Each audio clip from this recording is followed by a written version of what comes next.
우리가 예수를 믿으면서도 우리가 이 본질적이지 않는 것에 여전히 매여 있고 그것 때문에 우리가 복음을 오히려 제한하는 이러한 일들이 우리 가운데 있지 않는지 참 돌아볼 문제 이런 부분들을 우리가 복음 안에서 온전히 깨는 것 그리고 정말 우리가 진리가 너희를 자유케 하리라 하는 부분 속에서 이런 부분 속에서 자유함이 있어야 되고 이러한 것들로 인해서 복음이 우리가 부딪히거나 우리가 방해되지 않도록 하는 것이 중요하죠. 오늘 본문의 말씀은 사도행전 10장 1절에서 16절까지 말씀입니다. 가이사랴에 고넬료라 하는 사람이 있으니 이달리아 부데라 하는 군대의 백부장이라. 이 가이사라라고 하는 이것은 이 가이사 아구스도를 이제 기념하고 또는 어떤 이제 일종의 경의를 표하기 위해서 헤롯이 건설한 항구 도시죠. 요바에서 북쪽으로 약 50km 정도 떨어져 있는 그곳에 유대 지역을 관할하기 위한 곳으로 사용되었습니다. 그래서 어떻게 보면 로마 총독의 본부다 이렇게 말할 수 있는데 이달리아 부대는 600명으로 구성되어 있는데 그 중에 이제 백부장이라 하면 이제 600명 중에 100명의 부대원을 이제 통솔하는 그런 위치에 있는 고넬료 이렇게 말씀할 수 있습니다. 근데 2절에 보면 그가 경건하여 온 집안과 더불어 하나님을 경외하며 라고 되어 있는데 이때 하나님을 경외하며 라고 하는 것은 유대교로 완전히 이렇게 개종한 것은 아니고 하나님을 이제 경외하면서 유대인들의 어떤 종교적인 이런 가르침, 일종의 도덕적 교훈 이런 부분들을 이제 굉장히 존중하는 그런데 아직 유대교다 이렇게 유대교로 개종하지는 않는 그래서 하나님을 믿고 유대인들의 그 가르침을 특히 이제 도덕적 가르침 이런 부분들에 대해서 그래서 여기 보면 구제하고 이렇게 말씀하죠. 백성을 많이 구제하고 하나님께 항상 기도하더니 그래서 유대교적인 그런 가르침 이런 부분들은 잘 따라하지만 아직은 유대교인이다 이렇게 말하기 어려운 이런 상황에 있는 자들을 하나님을 경외하는 자다 이렇게 이제 그때 이야기했습니다. 그래서 더불어 이제 온 집안과 더불어 하나님을 경외하며 백성을 많이 구제하고 하나님께 항상 기도하더니 하루는 제 9시쯤에 이제 환상 중에 밝히 봄에 하나님의 사자가 들어와 이르되 고넬료야 하니 이렇게 이제 하나님의 사자의 음성을 듣죠. 그래서 고넬료야 하는 이런 기도 어떻게 보면 이런 음성을 듣죠. 그래서 고넬료가 이제 주목하여 보고 두려워 이르되 주여 무슨 일이니까 천사가 이르되 내 기도와 구제 앞에서는 구제와 기도 이렇게 말씀했는데 여기에서는 이제 기도와 구제 순서가 좀 바뀌었죠. 하나님 앞에서 상달되어 기억하신 바가 되었으니 그래서 그를 소개할 때는 구제가 앞섰고 그리고 항상 기도 이렇게 되어 있었는데 천사가 이야기할 때는 기도와 구제 이렇게 이야기함으로 인해서 사람들에게는 구제하는 자로 많이 알려졌지만 천사에게 있어서 하나님에게 있어서는 기도하는 사람으로 기억되는 것을 보게 됩니다. 그래서 이 기도라고 하는 것이 구제보다 앞서 있었다라고 하는 것을 좀 더 우리가 기억할 필요가 있고요. 5절에 보면 이 하나님 앞에서 이제 4절 하반절에 상대할 되어 기억하신 바 되었으니 5절에 내가 지금 사람들을 욥바에 보내어 베드로라는 시몬을 정하라. 여기서 어떻게 보면 천사가 어떻게 보면 복음의 메시지를 전할 수도 있고 그것에 대해서 알려줄 수 있지만 복음은 여기서처럼 하나님께서 사람들을 통해서 전하게 하신 것을 보게 돼요. 천사가 말할 수도 있지만 그러나 이 복음의 영역은 하나님께서 이 사람들에게 맡기셨어요. 그래서 천사를 통해서 전하는 것은 베드로라는 사람을 청하라 이렇게까지만 말하죠.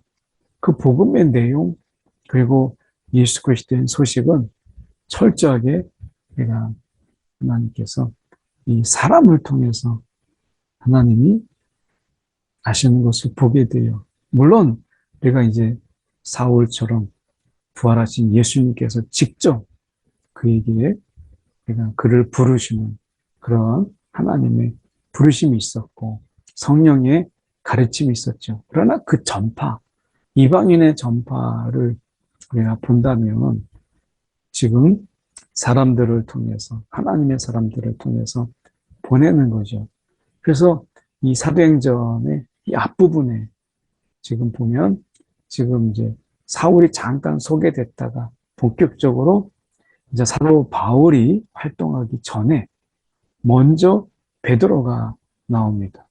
베드로는 우리가 알다시피 유대인들을 위한 유대인에게 전하는 이 복음을 전하는 사도로 부름받았는데 하나님께서 먼저 이방인의 그 전도가 이제 본격적으로 열리기 전에 이제 베드로라는 이 사도에게 편견을 깨고 그리고 이방인에 대한 이러한 생각들 이런 부분들을 깨기 위해서 하나님께서는 먼저 베드로에게 이방인의 이 사역이 하나님 안에서 이미 열렸음을 보이시죠.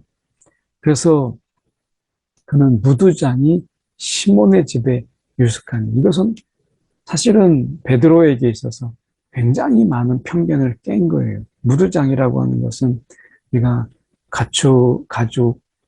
가축을 잡아서 그 가죽을 짐승의 가죽을 이제 깨끗하게 한 다음에 그것을 이제 부드럽게 하는 이런 곳이거든요. 그러니까 어떻게 보면 이 무두장이라고 하는 것은 유대인들에게 있어서 부정한 자로 보았고 가까이 하고 싶지 않은 그런 자였는데 이런 유대인들에 대한 이 편견들이 베드로가 많이 깨졌다라고 하는 부분이 지금 무두장이 시몬의 집에 유숙하니라고 하는 이 한 절에 말씀하고 있는 거죠. 그래서 베드로가 지금 이제 그 사마리아의 빌립에 의해서 그 복음이 전해진 것을 보았잖아요.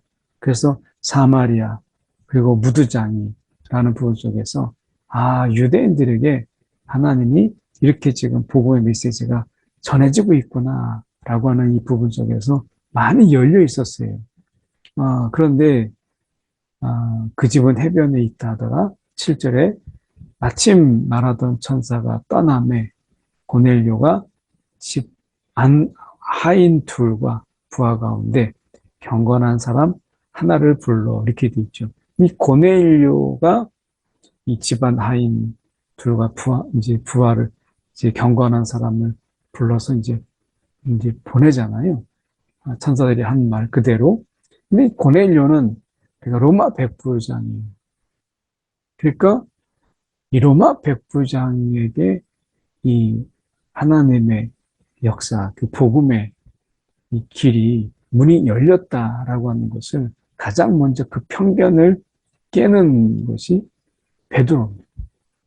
그래서 사도들의 이 편견을 깨고 그런 다음에 사도 바울의 본격적인 활동이 이루어지는 것을 보게 되죠.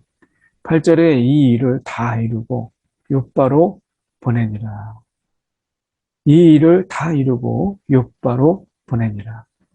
9절 이튿날 그들이 길을 가다가 그 성에 가까이 갔을 그때에 베드로가 지금 보시면 하나님의 일하심을 보십시오. 그 이튿날 그들이 길을 가다가 그 성에 가까이 이제 이르렀을 때 하나님께서는 베드로를 준비하고 계셨어요. 그때에 베드로가 기도하려고 지붕에 올라가니 그 시각은 제6시더라. 그래서 이 정오의 시간이죠. 그래서 이제 6시에 정오에 올라가서 이제 기도하는 거예요. 지붕에 올라가서 이제 기도하는데 그가 시장하여 이제 점심때니까 정오의 시간이니까 그가 시장하여 먹고자 하며 사람들이 준비할 때에 이 황홀한 중에라고 하는 이것은 어떻게 보면 그가 이제 막 졸린 상황 이런 게 아니라 어떻게 보면 이제 막 하나님께 이제 기도하며 소통하며 그런 가운데 어떻게 보면 이 하나님 앞에서 깊은 이런 관계 이런 부분을 말씀하고 있는 것이죠. 그래서 어떻게 보면 하나님의 그 환상이 그에게 임할 정도로 그렇게 굉장히 깊은 기도가 그에게 있었다라고 하는 것을 보여줘요. 11절에 하늘이 열리며 한 그릇이 내려오는 것을 보니 큰 보자기 같고 내 귀를 메어 땅에 들이웠더라.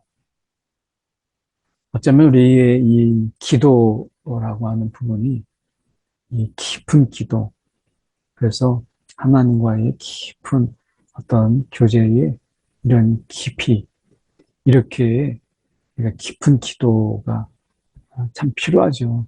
기도라고 하는 부분 속에서 우리가 깊이 들어가지 못하는 기도의 깊이에 우리가 잠기지 못하는 그런 기도가 참 많잖아요. 근데 베드로가 깊은 기도 있었다라고 하는 부분 속에서 우리의 기도를 좀 더 깊이 하는 우리의 기도가 있어야 되겠다 하는 생각을 해보게 됩니다.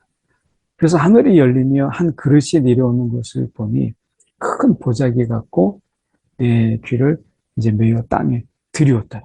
내가 큰 보자기 같은 곳에 그 안에 땅에 있는 각종 네발 가진 짐승과 기는 것과 공중에 나는 것들이 있더라.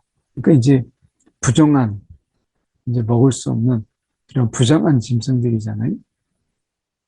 또 소리가 있으되 베드로야 일어나 잡아먹어라 하거늘 베드로가 이르되 주여 그럴 수 없나이다. 속되고 깨끗하지 아니한 것, 부정한 것이죠. 속되고 깨끗하지 아니한 것을 내가 결코 먹지 아니하였나이다. 아직도 이제 베드로가 이 유대 전통 그리고 유대인들의 이런 습관들 이런 부분들은 그가 아직도 고수하고 있고 이것을 깨고 있지 못하다는 것을 보게 돼요.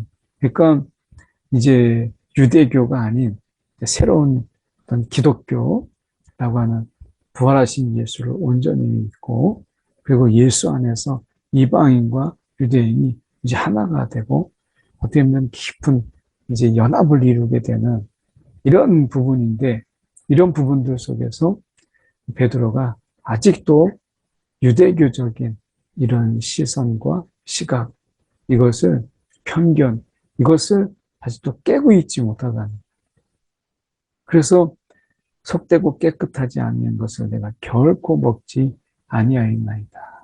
그래서 어떻게 보면 지금 베드로가 유대교적인 어떤 전통에 사로잡혀 있다라고 하는 것을 보게 되죠. 내가 예수를 믿으면서도 우리가 이 본질적이지 않는 것에 여전히 매여 있고 그것 때문에 우리가 복음을 오히려 제한하는 이러한 일들이 우리 가운데 있지 않는지 참 돌아볼 문제. 우리가 마음속에서 전통 또는 어떤 종교적인 이런 생각들, 우리 속에서는, 우리나라에서는 이런 샤머니즘적이거나 토속적인 이런 신앙들이 우리 가운데 깊이 우리 가운데 뿌리 내려오잖아요. 그런 부분 속에서 여전히 우리가 이런 부분에 대해서 자유하지 못하고 또 좋은 게 좋은 거다 해서 여전히 매여 있는 이런 부분들도 우리가 적지 않아 있어요. 이런 부분들을 우리가 복음 안에서 온전히 깨는 것, 그리고 정말 우리가 진리가 너희를 자유케 하리라 하는 부분 속에서 이런 부분 속에서 자유함이 있어야 되고, 이러한 것들로 인해서 복음이 우리가 부딪히거나 우리가 방해되지 않도록 하는 것이 중요하죠. 우리 인간의 편견, 이런 것들이 복음을 얼마나 제한하고 있는가, 우리가 스스로 한 번 정도 돌아봐야 되지 않을까 하는 생각을 해보게 됩니다. 두 번째 소리가 있으되 하나님께서 깨끗하게 하신 것을 내가 속되다 하지 말라 하더라. 자, 깨끗하다, 더럽다 하는 것은 기준은 하나님이죠. 오직 하나님께서 더러운 것을 깨끗게 하실 수 있고, 오직 하나님께서 우리가 속되다, 이 깨끗하다 하는 것을 구분할 수 있어요. 이게 거룩하다, 속되다, 이 모든 기준점이 하나님께 있잖아요. 그런데 하나님이 정하신 것을, 하나님께서 이제 새롭게 하시는 것에 과거에 매여 있는 것, 이것은 결코 우리가 하나님이 중심이 되는 이런 것이 아니죠. 전통이 중심이 되고 과거가 중심이 되는 이런 부분이 되는 것이죠. 그러면 우리가 특히 선교 또 전도라는 관점에서 본다면 결국에는 하나님이 중심이 되는 이것이 중요하죠. 우리가 신앙 안에서 내 중심이 아닌 하나님의 중심으로 신앙이 옮겨가야 되는 것처럼 우리가 복음 안에서 이제 내가 아닌 하나님 중심으로 옮겨가고, 또 마찬가지로 우리의 이런 시선이 이제 내가 가지고 있는 어떤 편견이 아닌 하나님의 중심으로 새롭게 되는 것이 중요합니다. 그런 의미에서 베드로는 여전히 과거에, 그리고 하나님이 새롭게 하시는 것에 아직 적응하지 못하는, 그래서 과거에 매여 있는 모습을 보게 되죠.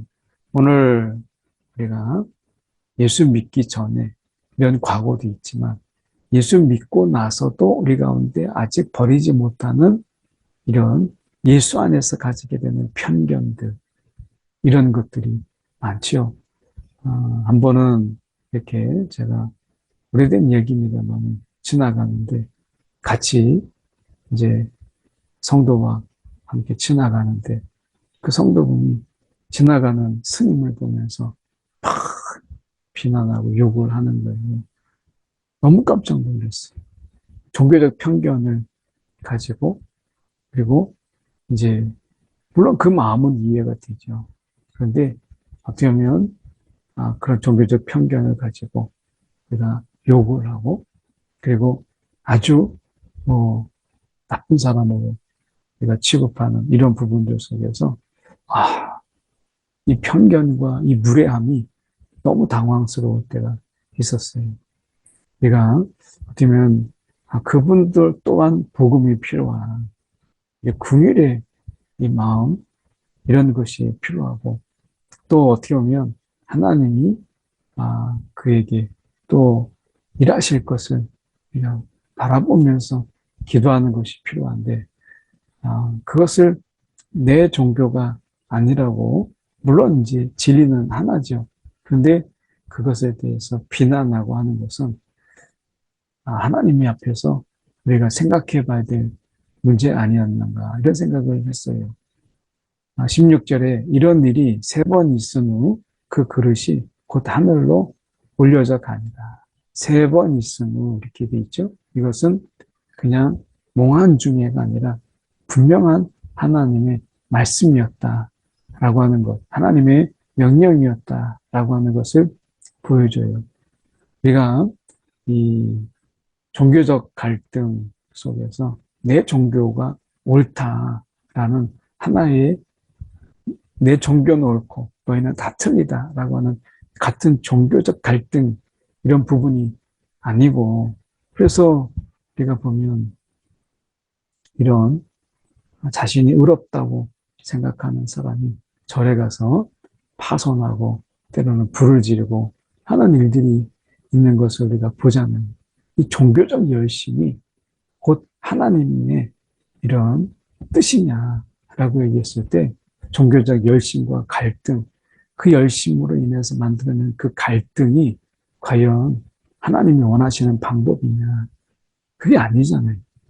어떻게 보면 우리는 이 복음을 가진 자로서 우리가 그들을 향하여서 열린 마음을 갖고 그들도 역시 주님이 필요하다라고 하는 궁율의 마음 속에서 우리가 기도하고 또한 우리가 복음을 전할 수 있는 그 기회에 복음을 전하고 또 어떻게 보면 그런 가운데 그들을 우리가 하나님 안에서 돌아오기를 또 품고 영혼을 품고 기도해야 될 대상이지 비난하거나 대적해야 될 대상은 아니잖아요.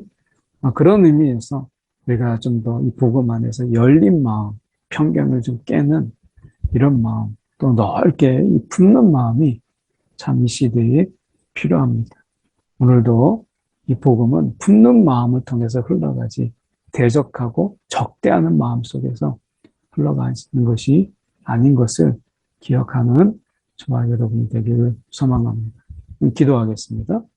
사랑이 많으신 하나님 아버지 참으로 감사합니다. 오늘도 우리 가운데 먼저 복음을 하는 자로 오늘도 먼저 주님의 사랑과 은혜를 우리가 경험하고 깨달은 자로 하나님 이 빚진 마음으로 주님 우리가 편견을 깨고 모두가 다 예수가 필요함을 인정하며 우리가 겸손한 마음으로 그러나 이 가운데 분명한 확신 가운데 복음을 전하며 하나님 이 한 사람 한 사람 되게 하여 주시옵소서. 오늘도 우리 입술에서 하나님의 복음이 늘 우리가 전해지는 하나님 그러한 하나님의 일꾼 되게 하여 주시옵소서. 오늘도 사람을 통해서 복음을 전하시는 주님, 오늘도 주님이 우리를 통해서 하나님의 복음이 또한 듣지 못한 자들에게, 들었지만 여전히 돌아와야 될 자들에게 전해지기를 원하시는 하나님의 마음을 우리가 오늘도 품고 살아가게 하여 주옵소서. 살아계신 예수 그리스도를 받들어 기도드렸나이다. 아멘.